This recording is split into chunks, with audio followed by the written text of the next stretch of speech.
Assalamualaikum warahmatullahi wabarakatuh. Perkenalkan, nama saya Arif Hidayat, seorang mahasiswa Universitas Terbuka dengan program studi Fisip Ilmu Perpustakaan dengan nomor induk mahasiswa 0494 23074. Oke. Kemudian soal yang kedua itu pengertian dari koleksi gerai literatur. Pengertiannya itu dalam bahasa bahan pustaka itu atau dokumen yang diterbitkan di luar saluran komersial penerbitan, standar dan distribusinya itu terbatas. Dengan kata lain, itu adalah informasi yang diproduksi sendiri oleh institusi seperti pemerintah, universitas, dan organisasi. Tujuannya itu spesifik dan tidak dijual secara luas di pasaran atau mudah ditentukan di database umum. Gerai literatur itu atau sering disebut gerai literatur kelabu, yaitu adalah bahan atau dokumen yang dibuat dalam peredaran di luar jalur penerbitan komersial dan biasa kita kenal seperti buku dari penerbit besar dan jurnal ilmiah ternama.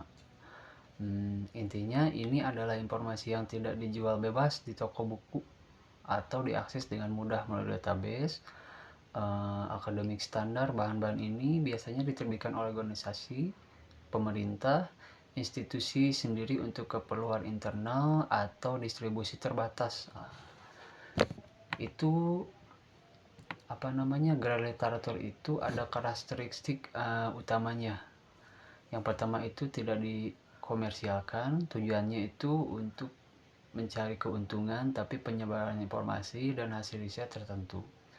Kemudian yang kedua itu distribusi terbatas, seringkali hanya tersedia di tempat pembuatannya, misalnya perpustakaan kampus, penyimpanannya skripsi mahasiswanya.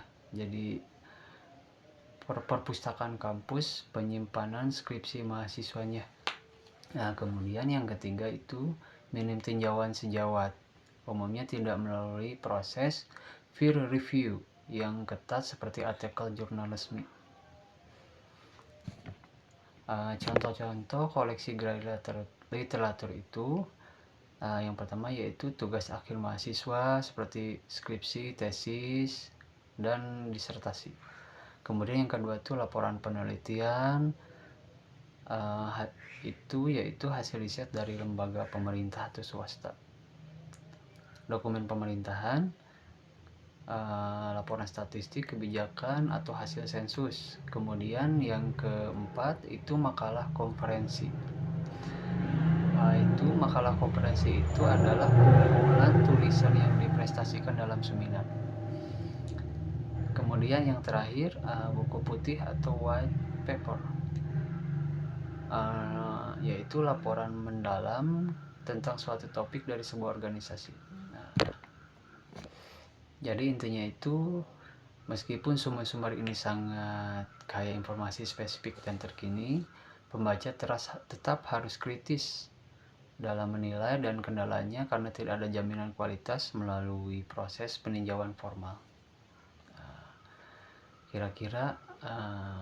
Sekiranya demikian untuk penjelasan saya. Mohon maaf bila ada kata-kata yang kurang berkenan karena saya masih belajar dalam public speaking. Terima kasih. Assalamualaikum warahmatullahi wabarakatuh.